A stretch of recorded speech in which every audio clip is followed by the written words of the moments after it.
구약성경 창세기 22장 1절부터 14절의 말씀입니다.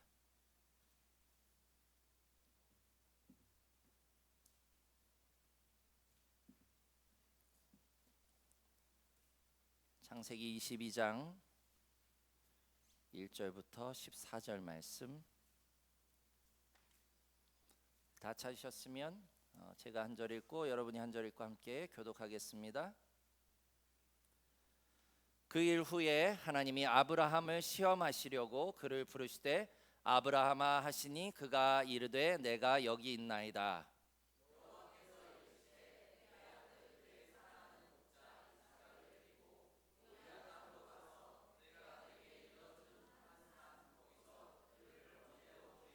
아브라함이 아침에 일찍이 일어나 나귀의 안장을 지우고 두 종과 그의 아들 이삭을 데리고 번제에 쓸 나무를 쪼개어 가지고 떠나 하나님이 자기에게 일러주신 곳으로 가더니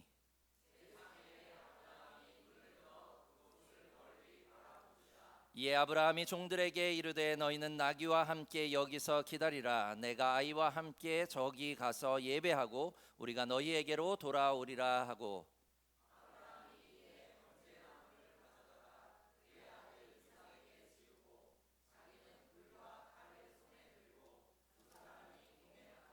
이삭이 그 아버지 아브라함에게 말하여 이르되 내 아버지여 하니 그가 이르되 내 아들아 내가 여기 있노라. 이삭이 이르되 불과 나무는 있거니와 번제할 어린 양은 어디 있나이까.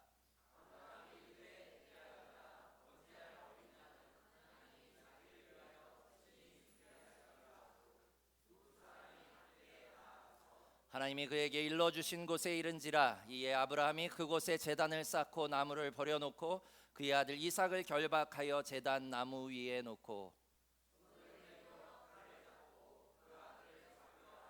여호와의 사자가 하늘에서부터 그를 불러 이르시되 아브라함아 아브라함아 하시는지라. 아브라함이 이르되 내가 여기 있나이다 하매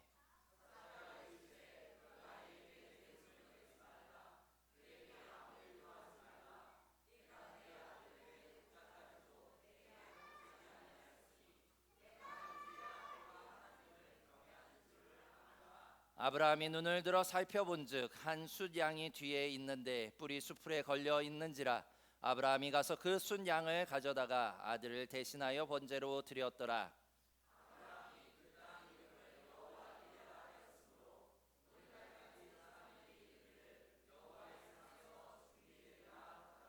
아멘.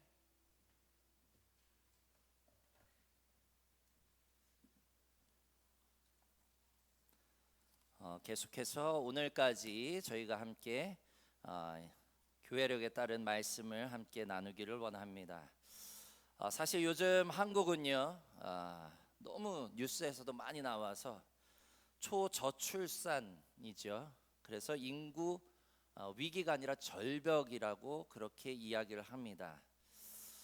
그래도 여러분들 지난해 출산율이요 0.8명에서 올해 전반기까지 0.95명으로 조금 올랐습니다.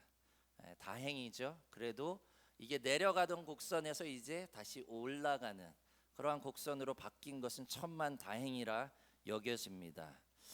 사실 출산율이 증가한 데는 여러 가지 원인이 있습니다만 팬데믹 이후에 미뤘던 결혼을 좀 많이 했다라고 하는 그러한 이야기가 있고요. 또 20대였던 에코붐 세대가 이제 30대로 주 출산 연령대로 접어들었기 때문이라고도 이야기를 합니다. 여기에 정부와 또 지자체에서 각종 재원을 마련해서 출산을 장려하는 정책들을 실행한 덕에 소폭 상승하지 않았나라는 생각이 되어집니다. 그럼에도 불구하고요 전 세계 평균 출산율이 2.2명에서 2.3명에 비하면 우리는 현저히 낮은 그런 출산율을 유지하고 있고요. 또 OECD 국가들을 대체적으로 저출산 위기를 겪고 있다고 하지만 평균 1.23명입니다. 거기에 비하면 아직도 우리나라는 훨씬 못 미치고 있죠.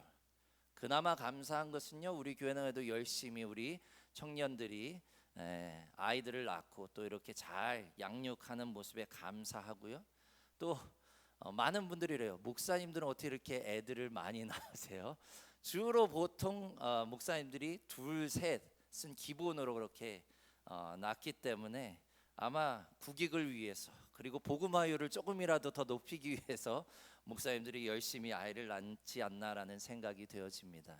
아무래도 그만큼 지금은 이 출산이라고 하는 것이 너무도 중요한 사회적 이슈고요. 이것이 국력이 되는 그러한 시대가 되었습니다.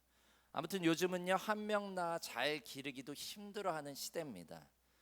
아이보다는 반려견, 반려묘를 기르기를 택하는 분들도 너무나 많고요. 나도 한 명만 낳고 더 이상은 낳지 않는 분들도 많이 계십니다. 그리고 늦게 결혼하다 보니까 그렇게 아이를 또 늦게 낳게 되고, 그러다 보니까 여러 가지로 출산하는 것이 힘들어지고, 시술이나 시험관으로 어렵게 아이를 낳다 보니까 둘째, 셋째는 엄두도 못 내는 분들도 많이 계신 것을 보게 됩니다. 왜 이런 이야기를 하냐?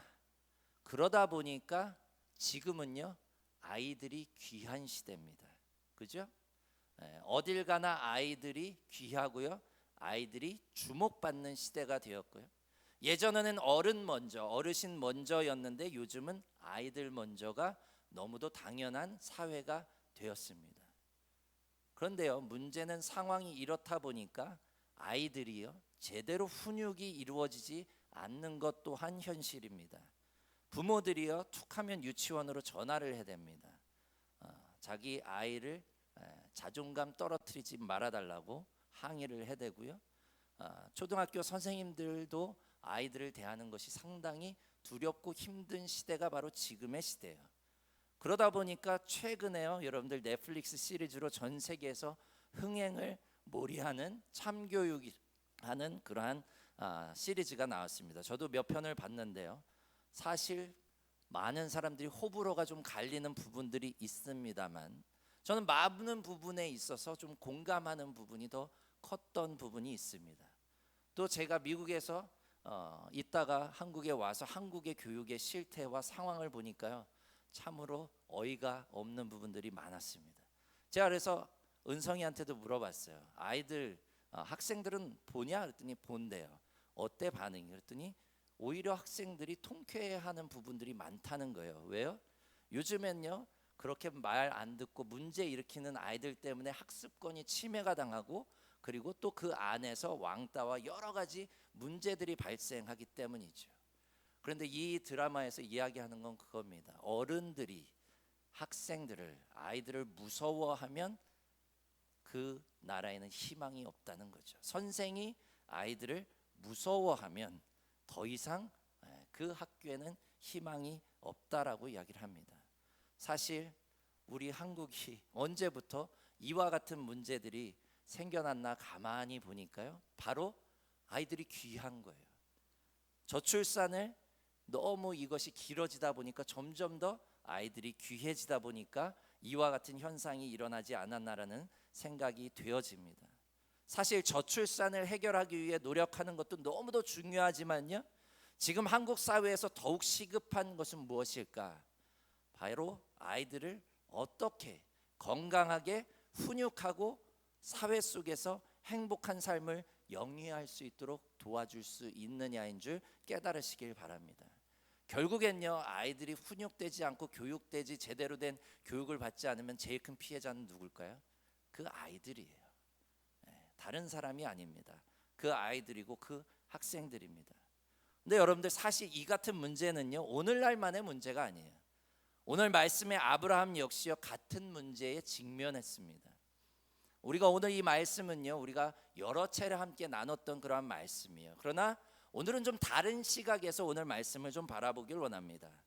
사실 여러분들도 잘 아시다시피 아브라함과 사라는요, 불임이라는 큰 장벽에 부딪혀 있었던 사람들입니다. 그래서 인간적인 방법들을 다 활용해봐도 안 되자 나중에 어떻게 합니까? 여종 하갈의 몸을 빌려서 누구를 낳죠? 이스마엘을 얻게 되는 것을 보게 됩니다. 오늘날과 같은 그런 과학기술이 발달되지 않았던 시대에 저들이 할 수 있는 최선의 방법은 여종의 몸을 빌려서 아이를 낳아 대를 잇는 거예요. 근데 문제는 무엇입니까? 백세의 사라를 통해서 누구를 낳았습니까? 이삭을 낳았어요. 그리고 온갖 시선, 사랑이 이제 이스마엘에서 누구로 옮겨갑니까? 이삭으로 옮겨갑니다. 여러분도 한번 생각해 보십시오. 100세의 아이를 낳았다. 예, 당황스러울 것 같아요. 일단 첫째, 다 끝난 줄 알았는데 아이를 낳았다라고 하는 거는 정말 당황스러운데, 그러나 막상 아이를 딱 안는 순간 어땠을까요? 아마 마음은, 그 기쁨은 이루 말할 수가 없었을 것 같다는 생각이 되어집니다. 매일 아침마다 아이의 얼굴을 보며 정말 이 아이가 내 아이가 맞나 싶을 정도로 신기하며 기뻤을 것입니다. 매일 하루하루가 천국 같은 삶이었을 것이고요. 조금이라도 아이에게 혹시나 문제가 생기지 않을까 늘 노심초사하면서 그렇게 이삭을 키웠을 것이라고 생각되어집니다. 그리고 아브라함과 사라의 그 같은 사랑은요, 집착으로 바뀝니다. 그리고 결국 어떤 문제를 낳습니까? 지난 우리 2주 전에 김혜원 목사님 설교 시간에 하갈과 이스마엘에 대해서 우리가 함께 나눴죠, 그렇죠? 결국에는요, 이 집착에 가까운 그런 사랑이요, 하갈과 이스마엘을 쫓아버리는 파렴치한 일을 저지르는 것을 보게 됩니다. 우리 21장 9절 말씀 함께 읽어보겠습니다. 시작. 사라가 본즉 아브라함의 아들 애굽 여인 하갈의 아들이 이삭을 놀리는지라. 우리가 말씀을 통해서 보면요, 하갈과 이스마엘을 내쫓은 원인이 무엇입니까? 9절에 나와 있어요. 하갈의 아들이, 이스마엘이라고도 하지 않아요. 저 계집 여종의 아들, 그 녀석이 내 귀한 100세에 낳은 아들 이삭을 놀렸다는 거예요. 너 그것도 못해? 아유, 저 바보 같은 것. 제가 집에 있다 보면요, 저는 하루에도 수십 번씩 이 같은 말을 들어요. 늘 저희 집에 까칠한 초 누님은요, 늘 마음 여리고 약간 초2 동생을 놀려댑니다. 가만히 들어보면요, 당연히 초등학교 2학년이니까 못하잖아요. 가르치다가 안 되면 결국에는 아이고 저거 그러면서 조금 놀려요. 그러면 이제 거기에 화가 나가지고 막 울면서 쫓아와서 이르죠. 사실 여러분들 생각해 보십시오. 이스마엘과 이삭이 그와 같지 않았을까요? 같은 집에서 한 아브라함의 아들로 그렇게 자라는데, 이스마엘이 봤을 때 아직 여리고 그런 이삭을 봤을 때 한참 모자라잖아요. 아유 저 모자란 놈, 아유 그것도 못해? 이렇게 놀리지 않았을까요? 성경에는요, 이삭을 그저 놀렸다라고 기록하는 것을 보게 됩니다. 만약에 이렇게 놀렸는데, 제가 만약에 은서를 쫓아낸다라고 한다면 그게 말이 됩니까? 지금 말이 안 되는 상황이 지금 벌어지고 있는 거예요. 근데 이것이 말이 될 때가 있어요. 여러분들, 저도 잠시나마 학교에서 학폭위원으로 있어 봤는데요, 사실 놀리는 것도 학폭에 올라옵니다. 아이들끼리 놀리고 그런 미묘한 그런 갈등 구조가 있을 때 그것도 신고를 하고요, 심지어 교육청으로 넘어가면 학교에서 손을 쓸 수가 없는 것들을 보게 됩니다. 저는 이러한 모습들을 볼 때요, 사실은 그 안에 심각한 문제들도 다릅니다만 어쩔 때 보면 참으로 어이없는 듯한 그러한 문제들이 있습니다. 결국엔요, 그냥 아이들이 그냥 그럴 수 있고 그것을 같이 잘 얘기해서 화해시키고 무마시키면 될 문제들까지도 때로는요, 부모들이 키워요. 그리고 싸움을 시켜서 갈라놓는 것들도 심심치 않게 경험하는 것을 보게 됩니다. 오늘 본문 말씀에 이 아브라함과 이삭과 하갈과 이스마엘의 상황을 다시 한번 짚어보기를 원합니다. 그저 놀린 거예요. 그런데 어떻게 합니까? 14절 말씀 우리 함께 읽어보겠습니다. 시작. 아브라함이 아침에 일찍이 일어나 떡과 물 한 가죽 부대를 가져다가 하갈의 어깨에 메어주고 그 아이를 데리고 가게 하니라. 어떻게 했다고요? 버렸습니다. 사실 여러분들 생각해 보십시오. 자신의 아이를 낳은 그런 엄마예요. 자신의 여전히 아이입니다. 그런데 어떻게 해요? 적어도 양도 주고 낙타도 주고 입을 옷도 주고 집도 마련해 주면서 이제 거기에서 살아라 해야 되는 거 아니에요? 근데 어떻게 했다고요? 뭘 가져갔다고요? 떡 조금과 물 한 가죽 부대를 가지고 어디로? 광야로 내버린 거예요. 이 정도로 지금 아브라함 심각한 겁니다. 사라는 지금 이상만 보고 있는 거예요. 그래서 결국에는 어떤 일이 발생합니까? 지난번에 우리가 나눴던 것처럼 얼마 못 가서 물이 떨어지고 아이가 목말라서 죽을지언정이 됐을 때 하갈이 울면서 덤불 안에서 하나님께 울면서 그렇게 있죠. 그때 결국에 하나님의 사자가 저를 찾아와서 저를 돌보는 것을 보게 됩니다. 아브라함은요, 돌보지 않아요. 그냥 버렸습니다. 헌시짝처럼 버렸어요. 그 원인이 무엇이었다고요? 이삭을 놀렸기 때문에. 자, 이제 오늘 본문 말씀으로 돌아와서 다시 한번 생각해 보기를 원합니다.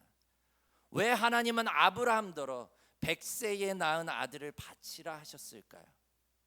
어떤 사람들은요, 본문 말씀을 가지고 하나님이 너무 잔혹한 것이 아니냐는 비판을 가합니다. 이미 100세가 다 되어서 자식에 대한 기대를 저버렸을 때 하나님께서 기적과 같이 아들을 줘 주셔놓고는 이제 와서 자신보다 아들을 더 사랑하는 거 아니냐며 바치라니요. 그러나 본문 말씀의 시작은 명확합니다. 1절 말씀 우리 함께 읽어보겠습니다. 시작. 그 일 후에 하나님이 아브라함을 시험하시려고 그를 부르시되 아브라함아 하시니 그가 이르되 내가 여기 있나이다. 하나님께서 아브라함을 부르신 목적은 분명했습니다. 무엇입니까? 저를 시험하기 위해서였다라고 성경은 기록합니다. 그렇다면 뭘 시험하려고 부르셨을까요? 저의 믿음을 시험하기 위해서입니까? 사실 여러분들, 아브라함은요, 믿음이 좋기로 소문나 있던 사람입니다.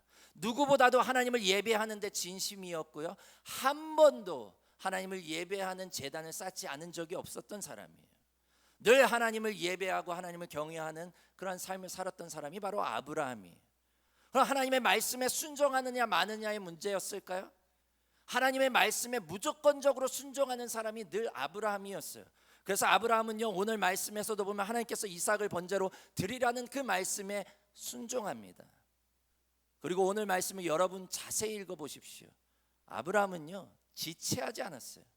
하나님께서 이삭을 번제로 드리라는 말씀이 떨어졌을 때 하나님 제게 3일의 말미를 주십시오라고 하지 않았어요. 하나님 그래도 애 엄마랑 좀 상의를 해봐야 되지 않겠습니까? 하지 않았어요. 바로 3절 말씀에 보면 아브라함이 아침에 일찍이 일어나 나귀의 안장을 지우고 떠났다라고 기록하는 것을 보게 됩니다. 이것이 아브라함의 믿음이에요. 하나님의 명령과 하나님의 말씀은 자기 목숨처럼 아끼고 순종했던 사람이 아브라함입니다. 그럼 대체 하나님 지금 뭘 시험하겠다는 겁니까? 대체 하나님은 왜 아브라함에게 이삭을 바치라고 하셨을까요? 하나님이 지금 아브라함을 시험하는지 그 이유를 알려면요, 우리가 결론부터 봐야 돼요. 본문 12절 말씀, 왜 이 시험의 문제를 내셨는지 그 정답이 나와 있습니다. 12절 함께 읽겠습니다. 시작.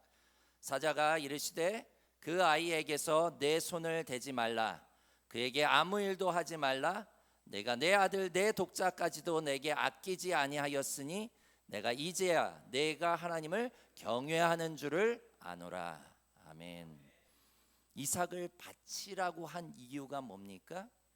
내가 하나님을 경외하는지 아니하는지를 알기 위함이라는 거예요. 지금 하나님이 아브라함에게 이 같은 시험을 내는 목적은요, 네가 지금 하나님을 경외하는지를 알고자 하기 위함이다. 경외한다는 건 뭡니까? 하나님을 두려워하고 존경한다라고 하는 거예요.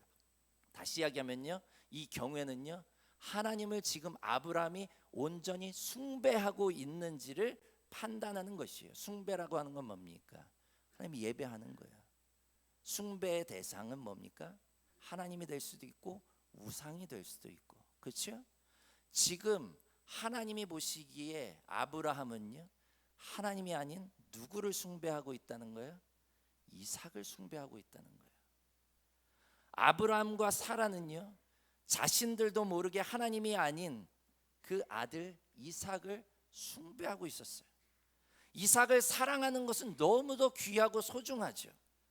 그런데 이 사랑이요, 어느 순간 집착으로 바뀝니다. 그리고 삶을 온전히 이 이삭한테 다 드리고 있는 거예요. 그리고 그 집착이 어느 순간 숭배로 바뀌어버려요. 그리고 주변의 것은 보이지 않습니다. 그러니까 어떻게 합니까? 이 이삭을 조금 놀렸다고 다 쳐내버리잖아요. 자기의 핏덩이까지도, 하갈까지도 나가 죽으라고 하잖아요. 결국엔요, 하나님은 이 모습을 보셨기에 어떻게 하시는 거예요? 시험하고 계시는 거예요. 결국 아브라함과 사라에게 약속의 성취요 축복이었던 아들 이삭은요, 어느 순간 저들의 눈을 멀게 하고 판단을 흐리게 하고요, 자신을 희생시키는 것을 넘어서 이스마엘과 하갈을 죽음으로 내몰면서까지 저를 떠받들고 있는 것을 보게 됩니다. 사랑하는 성도 여러분, 이것이 지금 아브라함과 사라가 직면한 우상 숭배입니다. 그 아들 이삭을 하나님께 바치라는 명령을 하게 된 원인은 바로 그것인 줄 깨달으시길 바랍니다. 결국 지금 하나님은요, 아브라함에게 자신이 가장 아끼고 가장 사랑하는 것을 바치라는 거예요. 왜요? 내가 가장 아끼고 가장 사랑하던 것이 어느 순간 나를 올가매는 거예요. 집착이 되고요, 결국에는 나를 잡아먹었어요. 그리고 그것을 하나님보다도 더 사랑하고 숭배하게 된 줄 깨달으시길 바랍니다. 결국 우리가 지금 가장 아끼고 있는 것이 무엇인가 한번 고민해 봐야 될 때입니다. 그것이 바로 하나님이 우리에게 내주시는 날마다의 숙제예요. 아브라함에게 지금 그것은요, 아들 이삭입니다. 근데 여기서 우리가 주목해야 될 부분이 있습니다. 그래서 하나님이 이삭을 어떻게 바치라고 했는가요? 사실 한나가 사무엘을 정말로 기도해서 낳았잖아요. 그때 하나님과 서원했던 내용은 그냥 사무엘을 제사장에게 맡김으로 하나님의 일을 감당하는 사역자로 세우는 것이었어요. 사실 이삭을 그렇게 하나님께 바쳐도 되는 거 아닙니까? 그래도 오늘 본문 말씀 2절 말씀에 뭐라고 기록합니까? 함께 읽어보겠습니다. 시작. 여호와께서 이르시되 내 아들 내 사랑하는 독자 이삭을 데리고 모리아 땅으로 가서 내가 내게 일러준 산 거기서 그를 번제로 드리라. 번제로 드리라는 거예요. 영어 성경에 보면요, 이 단순한 번제로 드리는 것이 아니라 offer him up as an entirely burned offering. entirely, 아주 그냥 완전히 태워버리라는 거예요. 너무 잔인하지 않습니까? 완전히 태워버린다라고 하는 것. 왜 하나님은 이런 명령을 내리셨을까요? 사실 이것은요, 완전히 포기하는 거예요. 여러분, 5만 원짜리를 실수로 쓰레기 태우다가 그만 떨어졌다고 생각해 보십시오. 한 반쯤 탔을 때 그래도 우리가 불을 꺼가지고 건져냈어요. 그럼 어떻게 합니까? 반쪽 잘라가지고 은행에 갖다 주면 하미 성도님 이거 어떻게 바꿔줍니까? 그래도 다만 뭐 조금이라도 제가 알기로는 바꿔주는 걸로 알고 있어요. 근데 완전히 타서 재가 된 것, 우리가 다시 회수할 수 있습니까? 없습니까? 없어요. 그냥 포기해야 돼요. 아까워도 포기해야 돼요. 지금 하나님이 명령하시는 것은 바로 그거예요. 그냥 포기하라는 거예요. 아까워하지 말라는 거예요. 반만 걸치지 말라는 겁니다. 완전히 단념해야지만 바로 너도 살 수 있고 이삭도 살 수 있다라고 하나님은 명령하는 줄 깨달으시기를 바랍니다. 바로 내가 소유권을 주장할 수 없을 정도로 포기해야지만 새로운 역사가 일어나요. 만약에 여러분들 생각해 보십시오. 이삭이 바로 그 상황대로 그대로 계속 자라났다면 제가 봤을 땐 소위 말해서 오늘날 찐따 중에 찐따가 되지 않았을까 싶어요. 사회성 결여가 되고요, 사람들과 일도 어울릴 수 없는 그러한 자로 세워졌을 겁니다. 행복할까요? 불행할까요? 아주 불행하죠. 아브라함과 사라는 어땠을까요? 늘 노심초사하며 마음 졸이며 그렇게 남은 여생을 살았을 거예요. 그러나 하나님의 이 시험은요, 바로 이 둘을 다 살리는 것이에요. 온전히 100% 완전히 너의 소유권을 내려놓을 때에, 포기할 때에 이 아이도 살고 너도 산다. 하나님은 그렇게 명령하고 계신 줄 깨달으시길 바랍니다. 아마 아브라함과 사라한테는요, 아주 죽도록 죽을 만큼 힘든 고통이었을 거예요. 시험이었을 거예요. 그러나 아브라함은요, 결국 어떻게 합니까? 온전히 아들을 포기해요. 자기가 움켜쥐었던 그 이삭을 온전히 놓습니다. 그럴 때 어떤 일이 일어납니까? 둘 다 살아나게 되고요, 구원의 문이 열리게 되고요, 하나님의 더 큰 은혜와 약속의 말씀이 바로 뒷장에 이어지는 것을 보게 됩니다. 그리고 오늘 말씀 마지막 절에 아브라함은 이렇게 고백합니다. 다 함께 읽어보겠습니다. 시작.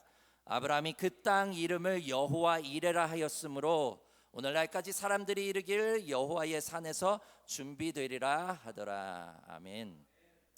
우리는요, 흔히 이 말씀을 여호와 이레에만 포커스를 맞춰요. 그죠?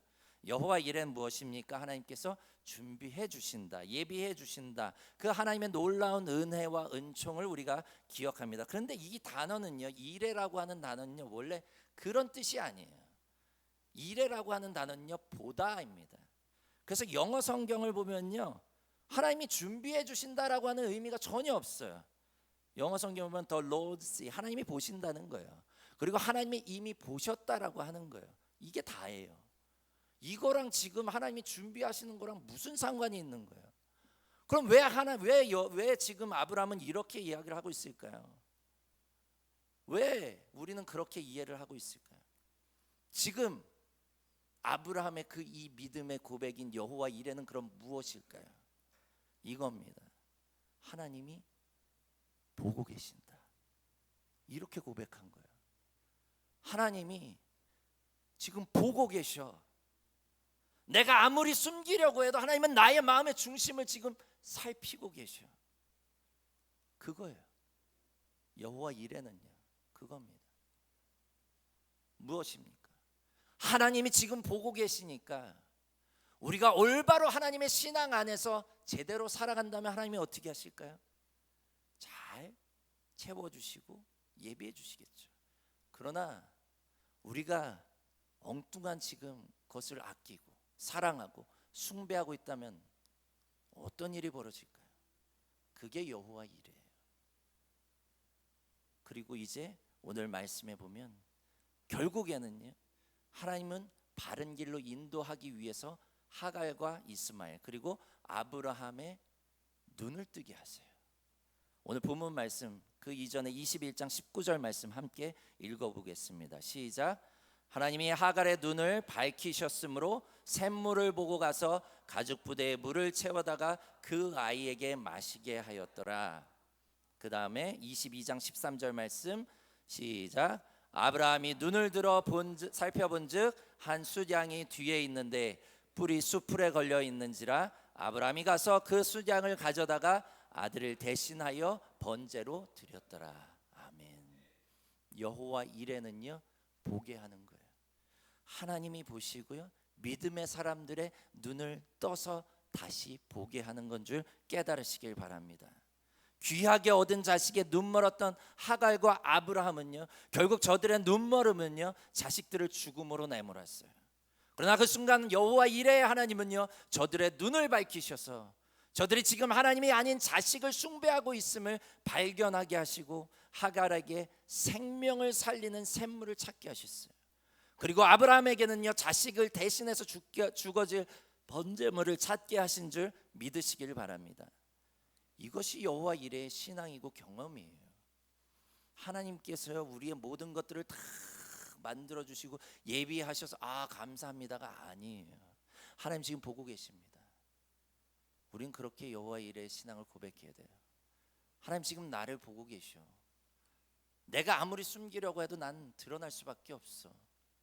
내가 아무리 지금 아끼고 사랑하는 것을 저기 감춰 있다 해도 하나님은 다 알고 계셔. 그런데 참고 계시는 거야. 그러니까 여호와 이레를 믿어.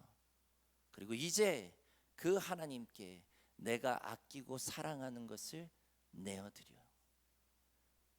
우리가 움켜쥐고 있는 것을 내어놓을 때에 빈 공간이 생기고 그곳에 이제 하나님이 임하게 되는 줄 깨달으시길 바랍니다. 나도 모르게 집착하고 있는 것은 무엇입니까? 아무리 감추려고 숨기려고 해도 여호와 이레입니다. 하나님 보고 계십니다. 시험을 계속해서 미루지 마시고요. 하나님 3일만요, 1년의 말미만 주십시오 하지 마십시오. 가능한 빨리 포기하는 게 믿음입니다. 믿음은요, 날마다 이렇게 포기해 가는 거예요. 내가 붙잡고 있는 것을 놓아가는 겁니다. 온전히 태워서 제가 되어서 나의 소유권을 온전히 포기해야만 하나님이 우리를 소유하세요. 하나님이 우리의 자녀를 소유하십니다. 하나님이 나의 직장을 소유하십니다. 하나님이 나의 삶을 소유하십니다. 그때에 하나님의 은혜가 임하게 되는 줄 믿으시길 바랍니다. 하나님의 축복이 충만하게 임하게 되는 줄 믿으시길 바랍니다. 여러분이 포기한 곳에 하나님이 자리하시고 여러분의 삶이 날마다 풍성히 채워지는 여호와 이레의 삶이 여러분의 삶 가운데 펼쳐지시길 주님의 이름으로 축원합니다. 기도하겠습니다. 하나님께서 우리에게 허락하신 정말로 많은 선물들과 축복들이 있지만, 하나님 오늘 말씀을 통해 아브라함과 같이 그 선물과 축복이 어느 순간 우리에게 밀려오고 우리가 그것을 주님 안에서 해결해야 하지만 우리가 그것에 집착하게 되고 너무도 사랑한 나머지 숭배하게 될 때가 너무도 많이 있습니다. 하나님, 이 시간 우리가 하나님 앞에 우리를 온전히 내어드리길 원합니다. 우리가 아끼고 사랑하는 것이 무엇인지 다시 한번 생각해 보게 하시고 그것을 날마다 포기하며 하나님께 아브라함과 같이 온전히 내어드리는 그러한 삶으로 우리를 인도하여 주시옵소서. 여호와 이레의 하나님을 믿고 하나님께서 우리를 날마다 보시고 감찰하시며 우리의 삶을 주관하시는 그 주권을 하나님께 올려드리는, 그 소유권을 하나님께 올려드리는 우리의 삶이 되게 하여 주시옵소서. 감사드리며 예수 그리스도의 이름으로 기도드렸사옵나이다. 아멘.